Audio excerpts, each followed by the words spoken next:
Philadelphia Imana iratsinda.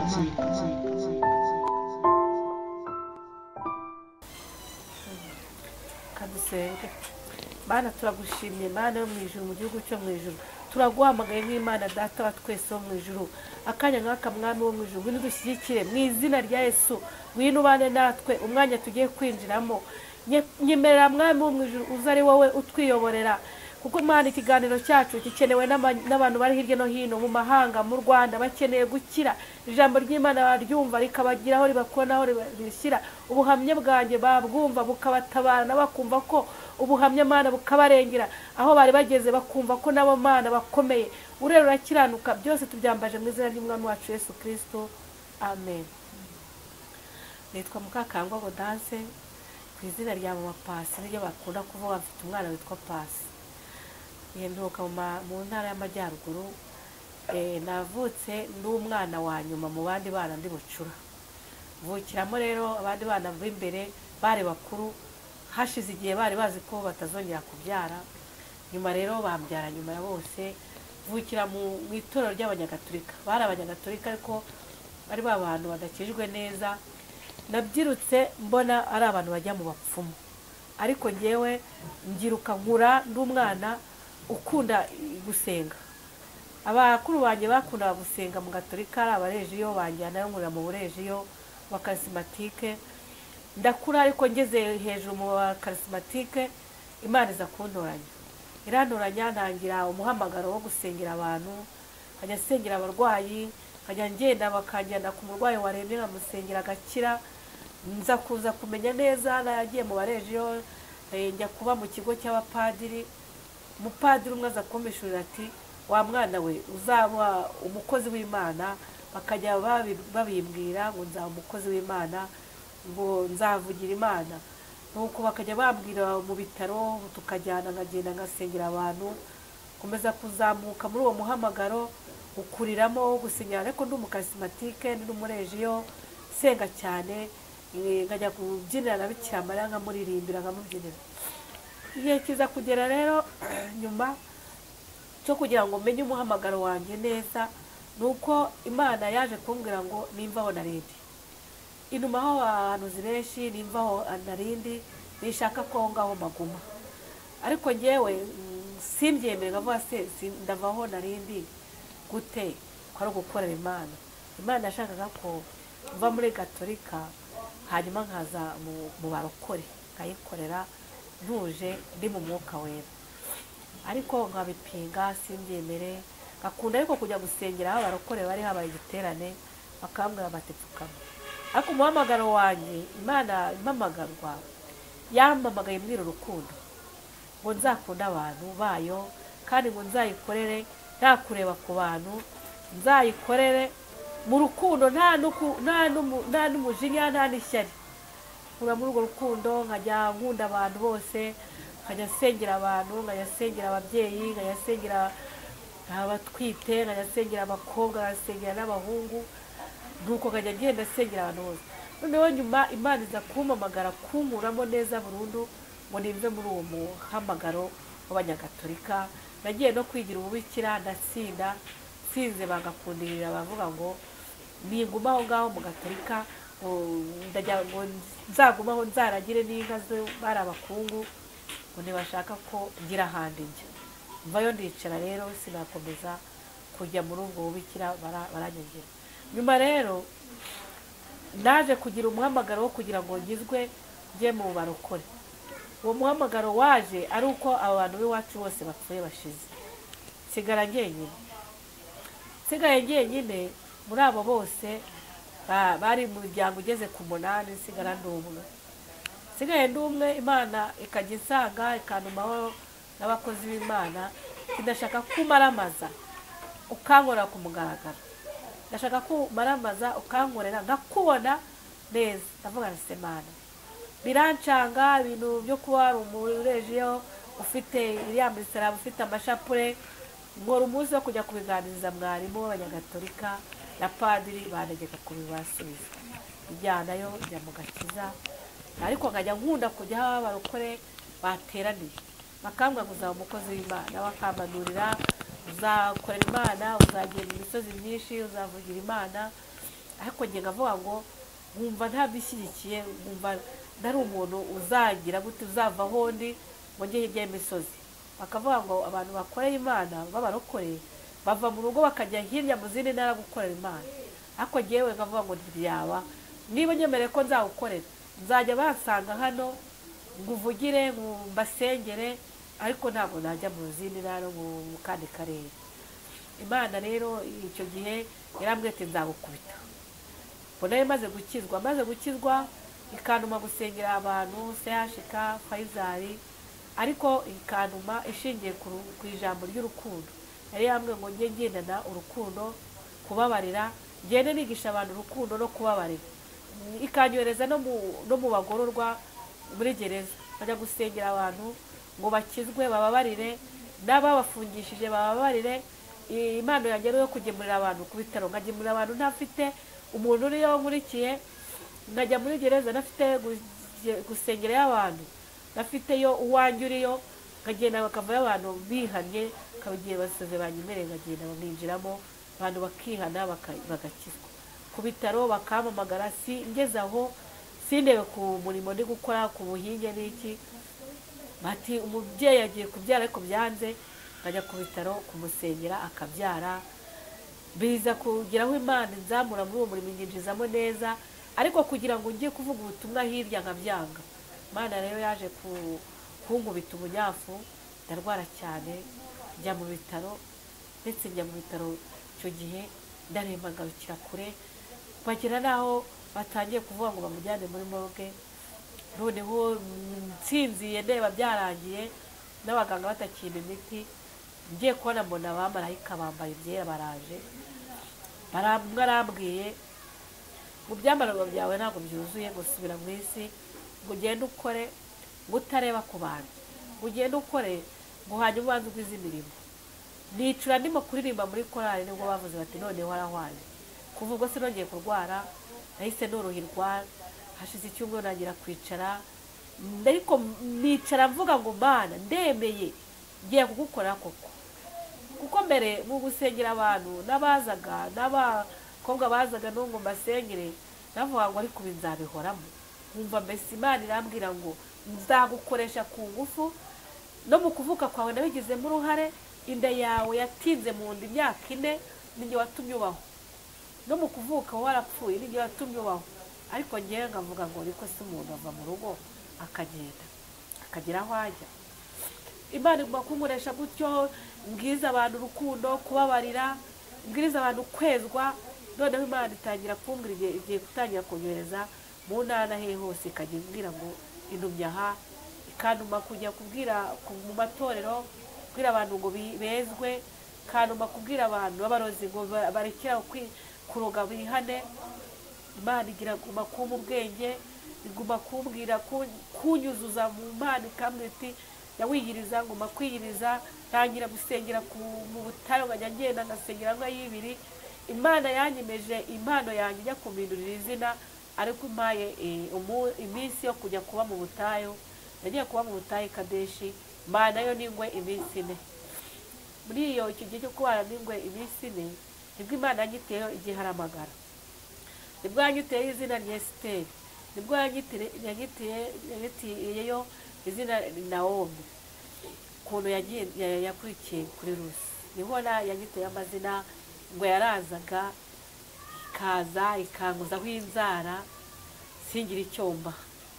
Nibwo nakomereye aho, kugeraho ukumva ubaye igiti nkaba igiti, icyuka cyamvamo cyansuka mu mutwe, nkumva ubwonko burafungutse.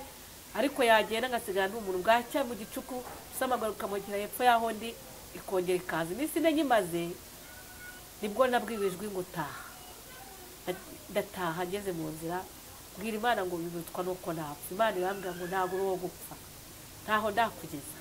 Nibwo natangiye gukomera, ubwo buhamya nabwiraga abantu ko nabanye n'ingwe, bakambwira bati nawe uri ingwe nkayo, gute wabana n'igisimba ntikikurye. Ntangira kuyinjiramo, ntangira gukunda Imana, ntangira gukunda impano yanjye, ntangira kumva ko noneho nkamiritse ngiye mu Mana neza. Ntangira gusenga nishisha, nagira ne. Icyo gihe ni nabwo nari narashatse n'umugabo, nshatse umugabo nibwo navaga mu ivugabutumwa ntanyemerere ko nsubirayo, ko Imana ikambwira ati genda, nkagenda navuga kwitwa ariko nguma mu ivugabutumwa, ariko ndaguma ndasenga. Imana igira aho imbwira iti ngiye gutuma hirya no hino ugende. Ndagenda nkajya njya hirya mu ntara za Rusizi, za Mashyuza, he hose ku mipaka ya Uganda, nkagerayo hose mu gusengera abantu. Noneho mu gukunda, mu guhinga, naba ndi guhinga mu ijwi rimbwira ngo genda rambika hasi isuka. Mu kanya abaganga bari bafashe nomero zanjye bati turabaga umuntu uhageze. Mu kanya bakampamagara isuka nkayirambika hasi. Sinarebaga iby'ubuhinge, sinarebaga ko abantu bateye ibishyimbo mu kwa 9, sinarebaga ko abantu bagiye kubiba mu kwa 1. Ubwo naragendaga nkagenda nagira mu bitaro yaba Pfizer ya CHK, yaba mu bitaro by'Ibutare hariya. Iminsi nzamara yo gusengera ibyo bitaro, ngasengera abantu barwariye hose, abatwite, izenda kuvamo nkasengera, n'abakobwa ngabasengera babuze abagabo, ngasengera abahungu babandi barwaye. Imana itangira kunyuriza mu ngo, noneho mu ngo z'abantu ntangira kujya sengera mu ngo z'abantu, mu ngo bw'uriya mugabo wa musore washatse byananiranye. Imana ikagenda umwe nkamusengera bigakunda, akaba umugabo. Uriya mukobwa ufite 45, 40, umukobwa baziritse mu bitare, Imana ikamba imbaraga nkamusengera agakira. Ntangira gusengera abakobwa bagumiwe barashaka, ntangira gusengera abasore baroze barashaka, ntangira gusengera abarwaye inyama zo mu nda barakira. Ngasenga ariko nsenga ndi muri ra jambo riri muri rya jambo ry'urukundo, rya jambo dusanga muri Samweli wa mbere ibice 18 ivuga urukundo rwa Dawidi na Yonatani. Iri jambo ryo muri Samweli wa mbere 18 rivuga ngo nuko Dawidi amaze kuvugana na Sawuli, umutima we na Yonatani uhera ko ubagati k'inkubiranye n'uwa Dawidi, kandi Yonatani akamukunda nk'uko yikunda. Maze uwo munsi Sawuli ajyana Dawidi we, ntiyamukundira ko asubira kwa se ukundi. Bukeye Yonatani na Dawidi basezerana isezerano yari amukunze nk'uko yikunze. Haleluya, Imana ishimwe cyane. Iri jambo niryo nakirijwemo, ijambo niryo nafatiwemo kuvuga ubutumwa bw'Imana, kuko Yonatani yabwiraga Dawidi ko Sawuli yaje yamugambaniye. Yonatani yari umuhungu wa Sawuli, ariko akabwira Dawidi ati papa ari buhera nimbona yaje kugutegera ahangaha, ndakora ikimenyetso, ndi buhirika amabuye, ndi buvuze akantu k'ifirimbi, ubimenye. Urwo rukundo rwa Yonatani na Dawidi nanjye nduzamukiramo, maze kwinjira mu Mana, maze gukunda abantu bose, numva ndabakunze. Uko ndahangaha ngewe niyo wanyanga uti numva gukunze, niyo umuntu yanyanga ati munyuranga musuhuza kare unyihorera, numva abantu bose b'Imana mbakunze. Nzamukiramo, sinjya gusengera umuntu nkurikije igihembo cye, sengera abantu bashaka za viza bajya hanze bazibuze, ngabasengera bakagenda. Sivuga ngo azambemiki nagerayo nakira zanye. Sengera abantu barwariye hanze kuri audio, n'abatwite babuze ukuntu babyara bari hanze, basengera kuri audio akabyara mbi mu Rwanda. Sivuga ngo nambembe n'uyo nda wari waragiye mu bapfumu mu mahembe. Impano yanjye Imana irayishyigikira, iranzamura, igeraho imbwira iti ngewe ndakuzamuye kandi ndagukomeje. Igeraho imishuri riyerekwa, ubuhanuzi bw'iyerekwa, nkayerekwa ku muntu ngo wese ikamunyereka. Imana igeraho imbwira iti noneho ndakwimuye, igezaho imbwira ngo ibyo mirima n'amatungo n'iki byose nkurikira shyira hasi. Kubw'urukundo gukunda niko shaka gukunda abantu banjye, ukabireka ukajya uva aho nakugeneye ukajya kumvugira. Ngeraho Mana inyimura, imvana mu rugo rwanjye, siga ibyanjye byose, siga amatungo, siga imirima, siga ibiki byose. Muri uwo muhamagaro nta kintu nageragezaga gukora, nshatse kubwira abantu ko abo hirya no hino bumva iyi Imana yaguhamagaye ntacyo ukora ngo atari umuhamagaro mu gikunde. Naracuruje birahomba, nashinze butike rashya, ibintu byose nageragezaga byarangaga, narahingaga bikayoyoka. Imana ikambwira ati nzagutungisha amazi. Ngajya kubona nkabona afite imyaka ndarya kandi ngewe ntarejeje, kubera umuhamagaro w'Imana yacakagaho kugira ngo nyikorere. Yagizeho inyimura iranyimura injyana hirya y'imisozi, injyana yo kuyikorera nta rubanza afite. Inkura mu mirima, nkura mu mazu nari mfite, nkura mu masambu, injyana kuyikorera, injyana mu bukode, njya gukodesha abari inkodeshereza. Muri ubwo bukode yanjyanyemo gukodesha, yarambwiye iti ninjye ukwimuye. Mu kugenda nayisabye ikimenyetso niba ari wowe Mana. Yarabanjije imba kuba mu butayu igihe cy'amezi 6 mu ishyamba. Ba mu butayu ntabwo narwariyemo ibiheri, ntabwo narwariyemo malariya. Bwacya muri ubwo butayu nkavamo ngabwiriza abantu, ngagira nijoro ngasubira mu butayu nari naragondagonzemo ibizu nkararamo.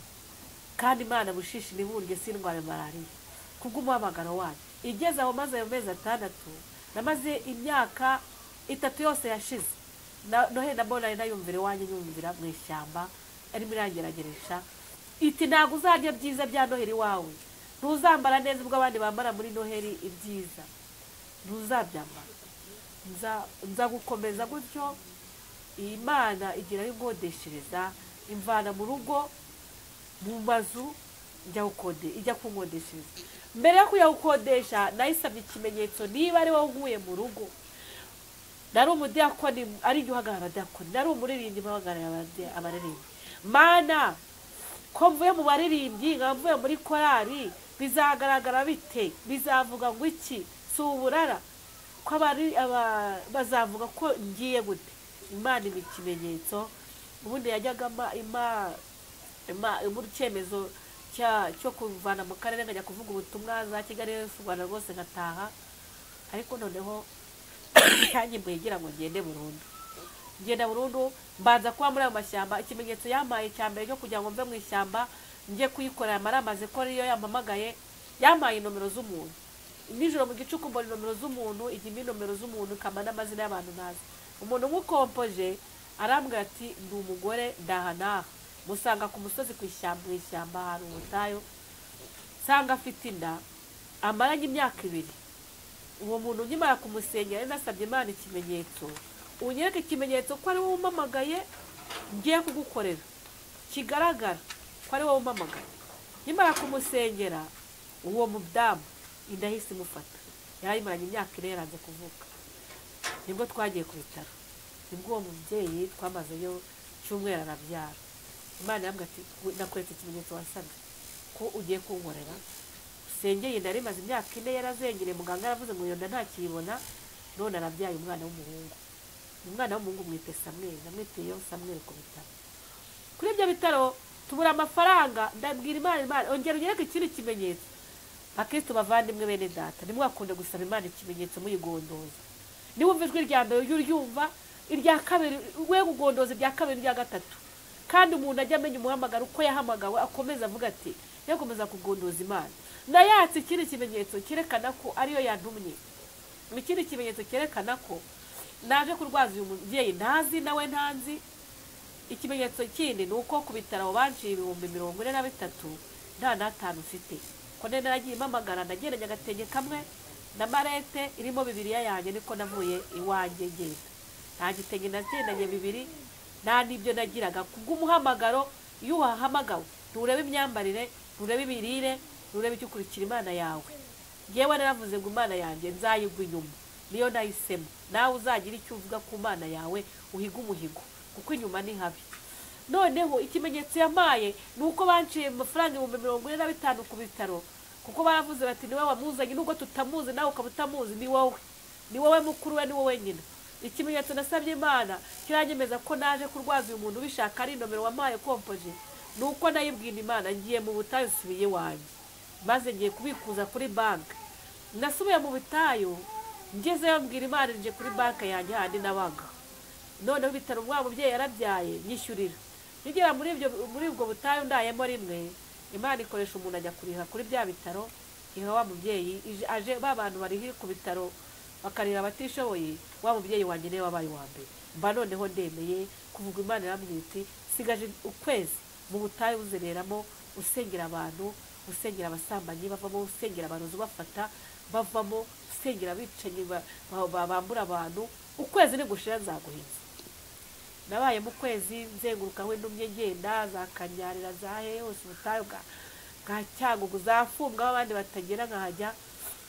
Kwezi gushize nibwo yambwiye ngo ndamuvanye mu butayu, nibwo yambwiye ati cyo gushaka inzu. Nabwire Imana ndashaka inzu nta n'amafaranga afite. Imana yambwiye agenda ushaka inzu ngenzayiha. Agenda agiye gushaka inzu nabonye bwa mbere nabonye inzu y'ibihumbi 30. Yibonye nibwo uwo muntu yambwiye ati twebwe inaha inzu batanga y'amezi 2 n'ibihumbi 60. Kwa kone nabaye kubera umubabaro n'umuhamagaro wayo, ngiye numvaga ashaka gusinzira kubera ko nahoraga ngenda nasinzira. Namubwire ndayaguha ejo ngiye kubikuza. Yararetse ndaryama, buke mu gitondo nibwo yambwiye ati ngwino twandikira muri amafaranga yawe. Imana yo mu ijuru yo kabyara abakobwa n'abahungu, sinzi umuntu wamuhamagaye uwo muntu agenda agiye amara iminsi 2 adahari, ngiye ndaryama gasinzira. Ariko ku munsi wa hashize icyumweru aje nibwo yambwiye ati ngaho wishyura. Imana hari umuntu yakoresheje aramamagara ndimo bapasi bahe.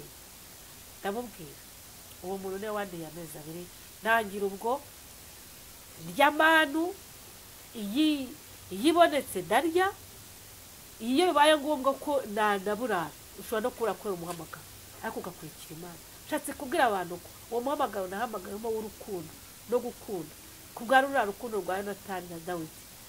Uwo muhamagaro niba nawe Imana yaguhaye muhamagaro, sengera umuntu utirebaho, sengera umuntu utavuga ngo urahangana, sengera umuntu utavuga ngo muri kiyinyungu ko nasenye. Ari benshi nasengeye nagiye sengera Imana ikabakorera bitangaza. Kamwe ati ndashaka 5 miliyoni, ejo ikabaha 5 miliyoni 500. Ntabwo niba yaramamagara ati nayabonye, ntabwo navuga ngo tugabane. Korera Imana nk'abazapfa ejo, ukorera Imana nk'abazava mu mubiri bakajya mu ijuru. Igihugu dutirindiriye ni ukujya kwa Data mu ijuru. Naho ibindi byo muri iyi si byo Uwiteka nashaka kuduheramo umugisha azabiduheramo. Uwiteka nashaka ko kuduha umugisha uko turi muri iyi si azawuduha. Ariko ukorera Imana nk'abazapfa ejo, ukorera Imana nk'abo mu gihugu cyacu uri mu ijuru. Muri uwo muhamagaro wanjye nahuriyemo n'ibintu byinshi by'intambara. Kujya kuvuga ubutumwa umudiyakoni niyo pasiteri yabaguha icyemezo, uvayo abandi bakakugora bati nuko icyo wadusigiye umurimo. Muri korari bati nuko icyo wadusigiye umurimo. Ubwihangana ugaceceka, Imana ikarwanira. Imana iri mu muhamagaro wayo irirwanirira. Nababwiza ukuri ko muri uwo muhamagaro wayo aho uri hose naho ncumbitse irantoza, iramishe, iranyambitse. Kandi uri mu muhamagaro wayo uriyubura uruhinduka muto, igusiga amavuta, igusiga igikundiro, kandi guha ijambo ugendana ukarigendana ryanyira ijambo. Iyo guhaye ijambo mu itorero uragenda, iyo uvuze ijambo rimwe rigira gute rihita ryemeza abantu. Nibuka ko nshingiye ku uwo muhamagaro yigeze kuntuma kumpa ijambo ry'Imana, irantuma ngo ninjye ahantu bari baranze kubaka urusengero. Navuze Nehemiya gusa, bahise bagira bati bahise bubaka urusengero. Narangije kuvuga Nehemiya, abantu bitanze urusengero barwuzuza. Imana niyo yikorera umurimo. Ntuzabona uwo muhamagaro ngo uvuge ngo ngewe ngo nsengera abantu bagakira bagabona amafaranga. Imana niyo nyiri umurimo, ntuzavuge wowe. Imana igukoreramo kuko yakoreraga muri ba Mose, kuko yakoraga muri ba Eliya na ba Elisa. Imana yo mu ijuru ibane namwe abumvise ubuhamya bwanjye, abumva bari mu muhamagaro w'Imana, bavuga Imana bayivuga ukwiri, basobanura Imana nyamana Data twese uri mu ijuru. Ijambo ry'Imana riri muri Yesaya 63:16 navuga ngo erega ni wowe Data, naho Abrahamu atatwemera, Isirayeli natwishimira, ni wowe Data twese. Mukorere Imana muzi ko Data twese ari buzabahemba, kandi kiruta icyo Uwiteka azaduhemba kubana nawe mu gihugu cyo mu ijuru. Reka dusengere rero ubu buhamya bwanjye maze kuvuga, kugira ngo n'ababwumva babwumve yuko iyo yaguhamagaye usiga byose, ikaba ari igenda ikakunagira urushundura. Iyo Yesu akunagiye urushundura ufata uroba amafi menshi. Iyo waraye ku ngombe. Yesu araza akakunagira urushundura. Reka dusenge. Mana turagushimye kubw'ubuhamya, turagushimye kubw'iri jambo Mana yumva gusenga kwacu. Niyo mpamvu Mana guhimbaje, Mana yumva gusenga kwanjye. Warandinze kuva navuka kugeza iki gihe. Ni wowe wandinze, ni wowe wagize uwo kukuvugira mu kanwa kanjye, ngakuvugira wowe mu buhamya, mu mbaraga zawe n'ubuhamya n'imbaraga zawe zo kundema ukamenya. Wandinze ifu nyinshi Mana yo mu ijuru. Undinda Mana kugwa mu mutego wa Satani ubwo yashakaga kumotora no kunigagura. Undinda kurwaragurika ngo ndware mpfe. Wandinze abarozi benshi, undinda amahembe, undinda ibitego, undinda byinshi n'ibisazi n'iki byose warandinze kugira ngo umuhamagaro wawe ukomere. Wandinze ubuzima bwanjye bwose kugeza iyi saha ukindinze Mana mu ijuru. Niyo mpamvu nguhamya ko uri Imana ikomeye mu izina rya Yesu. Niyo mpamvu mpamya Yesu watubambuye ku musaraba, amaraso y'igiciro yatumeneye niyo adukozaho tugakira uburwayi. Yera bambanywe n'ibisambo bibiri, amaraso ye n'amazi byaramanutse bigwa ku muntu wari impumyi arahumuka. Niyo mpamvu Yesu Kristo tukwinginze, uru rugendo twatangiye ariwo uzarudushoboza. Haleluya. Uzarudushoboza, twe ntabwo twakwishoboza. Nk'umumama ntiyakwishoboza kuba asiga abana bonyine mu rugo akagenda, ariko dushoboze. Wera wa Isirayeli, ndakwinginze ngo ubane natwe, dushyigikire impande zose z'iyi si. Mwami Yesu turazisenge, dusengeye igihugu cyacu, ugiha amahoro, umutekano n'amahoro. Dusengeye perezida wacu, umuha amahoro Mana nyir'ingabo, no kutuyobora amahoro Mana, mu mahoro mu gihugu cyacu. Dusengeye Mana ibihugu bidukikije, utange umutekano. Dusengeye Ukraine Mana, utange umutekano, intambara ihagarare. Dusengeye Kongo Mana nyir'ingabo, uhagarike intambara. Uwera wa Isirayeli, turakwinginze ube mu ruhande rwacu, urakarama Mana, urakiranuka. Turaguhimbaje kanya nk'aka, ndagushimye kuri Imana yumva byose, kuri Imana ikomeye, kuri Imana izadutabara. Cyo ni cyo mu izina rya Yesu, amen. Abashaka kunkurikira rero bagashaka kumenya no kukurikira ibyanjye no gushaka guhamagara umuhamagaro wanjye, bagashaka guhamagara kugira ngo bambaze uwo muhamagaro, kuko muri ubu buhamya hari ibyo ugenda urenga, ugenda usigamo ni byinshi. Nomero yanjye ni 078 226 43 73 iri kuri WhatsApp. 078 226 43 73. Amahoro y'Imana bane namwe hirya no hino aho muri isi yose. Amen. Philadelphia, Imana iratsinda.